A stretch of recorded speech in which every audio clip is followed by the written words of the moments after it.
নমস্কার, Susmita fashion pro YouTube চ্যানেলে আপনাদের স্বাগত জানাই। এই প্রতিবেদনের মাধ্যমে 40 সাইজ বোট নেক ব্রা কাট ব্লাউজ খুব সহজভাবে কাটিং করে দেখাবো। নতুনরা একবার দেখলেই শিখে যাবেন। তো চলুন ভিডিওটি শুরু করা যাক। প্রথমে ব্যাক পার্টটি ড্রয়িং করে নেব। এর জন্য কাপড়টি দুই ভাঁজে নিয়েছি। এই দিকটি ওপেন সাইড, এটি জয়েন্ট সাইড। জয়েন্ট সাইড থেকে ড্রয়িং শুরু করব। তো প্রথমেই লম্বার মাপটি নিয়ে নিচ্ছি। এখানে 14.5 ইঞ্চ লম্বা প্রয়োজন, তো তার থেকে 1 ইঞ্চ এক্সট্রা নিয়েছি। 15.5 ইঞ্চ টোটাল লেন্থের মাপটি নিয়ে নিচ্ছি। এরপর শোল্ডারের মাপ নেব। এখানে যেহেতু বোট নেক হবে, তো শোল্ডার ছিল 15 ইঞ্চ, সেটাকে হাফ করলে হবে 7.5 ইঞ্চ। তো এখানে পয়েন্ট করে নিচ্ছি। এই দাগটিকে স্ট্রেট করে নেব। এখান থেকে আর্মহোলের জন্য মাপটি নেব 7.5 ইঞ্চ। বোট নেকের ক্ষেত্রে শোল্ডার এবং আর্মহোল সেম রেখে দেবেন। এরপর দাগটি এইভাবে স্ট্রেট করে নিতে হবে। এদিক থেকেও দাগটি একটু স্ট্রেট করে নেব। এরপর চেস্টের মাপটি নিয়ে নেব। এখানে 40 চেস্ট, 40কে 4 দিয়ে ডিভাইড করলে আসবে 10 ইঞ্চ।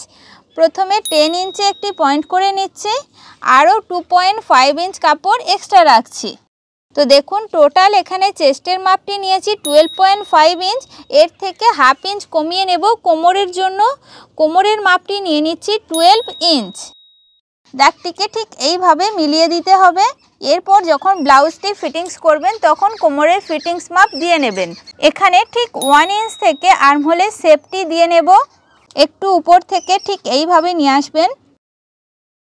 এইভাবে আনার পর একটু নিচের দিকে নামিয়ে দেবেন, তাহলে আর্মহোলের ফিটিংসটা খুবই ভালো আসবে। এরপর পুট গলার চওড়ার মাপটি নিয়ে নেব 4 ইঞ্চ। এই যে আর্মহোল সাইড, এখান থেকে হাফ ইঞ্চ ডাউন করতে হবে বোট নেকের ক্ষেত্রে। তো হাফ ইঞ্চে একটি পয়েন্ট করে নেব। এরপর স্কেল দিয়ে ঠিক এইভাবে দাগটি টেনে নিতে হবে।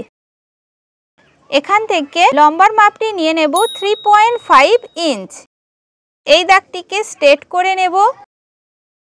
এদিক থেকেও দাগটি বরাবর করে নিচ্ছি। দেখুন ঠিক এইভাবে বক্স আকৃতি হয়ে যাবে।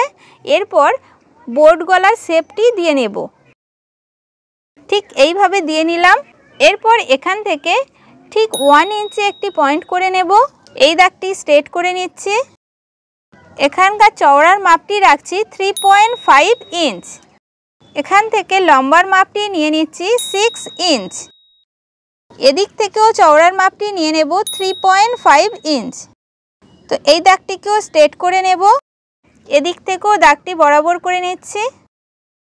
এখন ঠিক এইভাবে শেপটি নিয়ে আসতে হবে। দেখুন ঠিক এইভাবে শেপটি দিয়ে নিলাম। এরপর টেকিনের জন্য মাপটি নিয়ে নেব। তো এখানে 5.5 ইঞ্চ রাখছি চওড়ার মাপটি। উপরের দিকে উঠিয়ে নেব 5 ইঞ্চ। ব্যাক পার্টে অবশ্যই করে দুটি টেকিন দিয়ে নেবেন, হাফ ইঞ্চ করে। টোটাল 1 ইঞ্চের টেকিনটি হবে। 40 size boat neck bra cut ব্লাউজটির back পার্টটি সম্পূর্ণ ড্রয়িং করা হয়ে গেছে। ড্রয়িং বরাবর করে ব্যাক পার্টটি কাটিং করে নিয়েছি। এরপর হাতা কাটিং করব। তো এর জন্য ব্যাক পার্টের আর্মহোল সাইডে ফিতেটি ঠিক এইভাবে রেখে দেখে নেব মাপটি কত রয়েছে। তো এখানে 9 ইঞ্চ চলে এসছে। তো যে মাপটি আসবে আপনারা তার সঙ্গে 1 ইঞ্চ এক্সট্রা নিয়ে নেবেন। এখানে হাতা কাটিং করার জন্য কাপড়টি 4 ভাঁজে নিয়ে নিয়েছি, যাতে দুটি হাতা একসাথে কাটিং করে নিতে পারি। তো এখানে হাতার পাশের মাপ নিয়ে নিচ্ছি 10 ইঞ্চ। হাতার লম্বাটি রেখেছি 8 ইঞ্চ। এরপর হাতার ডাউনের জন্য মাপটি নিয়ে নেব 3.5 ইঞ্চ। এইভাবে দাগটি টেনে নেব। এখান থেকে 2.5 ইঞ্চে একটি পয়েন্ট করে নেব। এরপর এখান থেকে আলতোভাবে হাতার শেপটি দিয়ে নিচ্ছি। ঠিক এইভাবে হাতার শেপটি দিয়ে নিলাম। এখন হাতার মুহুরির মাপটি দেখে নেব। তো হাতার মুহুরি ছিল 13 ইঞ্চ, সেটাকে হাফ করলে হবে 6.5 ইঞ্চ। এরপর আরও 1.5 ইঞ্চ এক্সট্রা রাখছি। এরপর দাগটিকে ঠিক এইভাবে মিলিয়ে দিতে হবে। দেখুন ড্রয়িং বরাবর করে হাতাটি কাটিং করে নিয়েছি। এখন হাতাটিকে খুলে নেব। খুলে নিয়ে হাতার একটি সাইডে 2 সুত ভিতর থেকে ঠিক এইভাবে শেপ দিয়ে নিতে হবে। এখন এই অংশটুকু কাটিং করে নেব। এখানে আপনারা কাট লাগিয়ে রাখবেন, সেলাই করার সময় বুঝতে সুবিধা হয়। এই দিকটি ফ্রন্ট পার্টে আর্মহোল সাইডে জুড়তে হবে। তো দেখুন এইভাবে আপনারা খুব সহজে হাতা কাটিং করে নিতে পারবেন। এরপর ফ্রন্ট পার্টটি ড্রয়িং করব। এর জন্য কাপড়টি 2 ভাঁজে নিয়ে নিয়েছি, এর উপরে ব্যাক পার্টটি বসিয়ে নিয়েছি। এদিক থেকে 1.5 ইঞ্চ কাপড় এক্সট্রা নিয়েছি, যেহেতু ফ্রন্ট পার্টটি ব্রা কাট হবে। ব্যাক পার্টের যে শোল্ডার, আর্ম হোল এবং সাইড বরাবর দাগ দিয়ে নিয়েছি। এখন ব্যাক পার্টটিকে উঠিয়ে নিচ্ছি। শোল্ডার লাইন থেকে ফ্রন্ট পার্টের গলার লম্বার মাপটি নিয়ে নিচ্ছি 7.5 ইঞ্চ। এই দাগটিকে স্ট্রেট করে নেব। এদিক থেকেও দাগটি স্ট্রেট করে নিচ্ছি। এখানে গলার চওড়ার মাপটি নিয়ে নেব 3 ইঞ্চ। এখানে গোল গলার শেপটি দিয়ে নিচ্ছি। ঠিক এইভাবে দিয়ে নিলাম। আপনারা চাইলে বাইরের সাইড থেকেও গলার শেপটি দিয়ে নিতে পারেন। ব্রা কাট ব্লাউজের যে বাস্ট পয়েন্টের মাপ নেব ঠিক শোল্ডার লাইন থেকে 12 ইঞ্চ রাখছি। এই দাগটিকে স্ট্রেট করে নিচ্ছি। এরপর কটুরির মাপ নেব। এটি যেহেতু 40 চেস্ট, 40কে 10 দিয়ে ডিভাইড করলে আসবে 4 ইঞ্চ। তো প্রথমে 4 ইঞ্চে একটি দাগ দিয়ে নেব, আবারও 4 ইঞ্চ মাপ নিয়ে নিতে হবে। এরপর সেলাই মার্জিন হিসেবে আপনারা 1 ইঞ্চ বা 1.5 ইঞ্চ নিয়ে নেবেন। তো এখানে আমি 1.2 ইঞ্চ নিচ্ছি। কটরির টোটাল মাপটি এলো 9.2 ইঞ্চ। এটাকে হাফ করে নিতে হবে। তো ফিতেটিকে ঠিক এইভাবে ধরে নেবেন, নিয়ে এর মিডিলে একটি দাগ দিয়ে নেবেন। এদিক থেকে 1.3 ইঞ্চে একটি পয়েন্ট করে নিচ্ছি। এদিক থেকেও সেমভাবে 1.3 ইঞ্চে একটি পয়েন্ট করছি। এই যে নিচের সাইড, এখানে হাফ ইঞ্চে পয়েন্ট করে নেব। এদিক থেকেও সেমভাবে 1.3 ইঞ্চে পয়েন্ট করছি।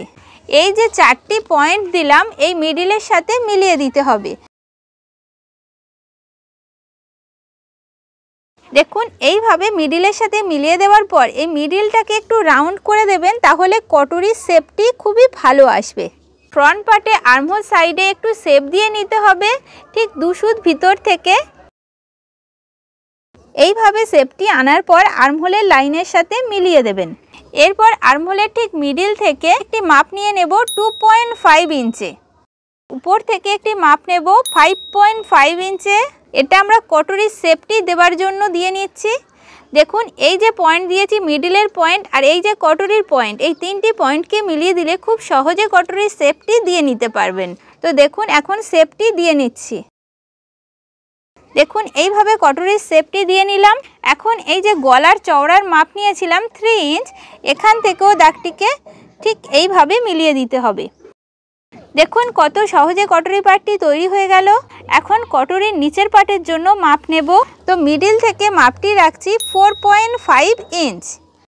এই দাগটিকেও স্ট্রেট করে নিচ্ছি। এদিক থেকেও দাগটি একটু বরাবর করে মিলিয়ে নেব।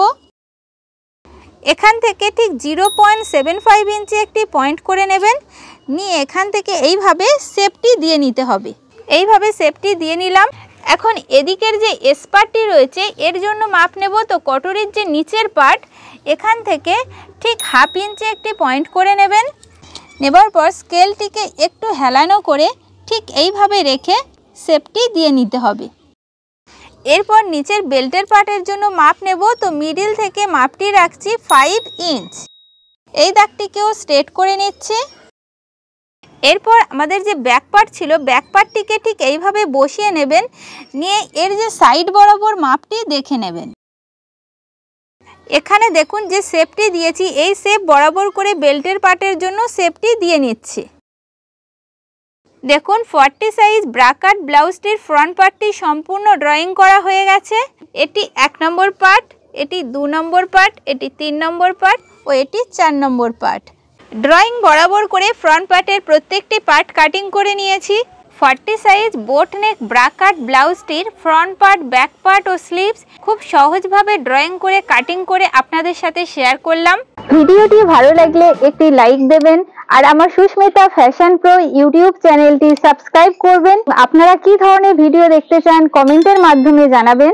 সম্পূর্ণ ভিডিওটি দেখার জন্য অসংখ্য ধন্যবাদ। দেখা হচ্ছে নেক্সট ভিডিওতে। নমস্কার।